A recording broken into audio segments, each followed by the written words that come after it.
વડતાલમાં ઇતિહાસ રચાયો। 50 વર્ષમાં પ્રથમવાર ટેમ્પલ બોર્ડ કમિટીના 7 સભ્યો બિનહરીફ જાહેર થયા।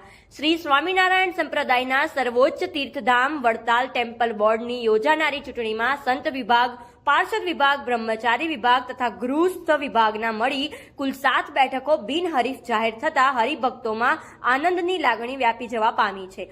અત્રે ઉલ્લેખનીય છે કે વડતાલ ટેમ્પલ બોર્ડની અને 1975 થી સ્કીમનો અમલ શરૂ કરાયો છે। 50 વર્ષના ઇતિહાસમાં આ વખતે સમગ્ર બોર્ડ બિનહરીફ જાહેર થતા સંપ્રદાયના ઇતિહાસમાં વધુ એક મોરપીંછનો ઉમેરો થયો છે।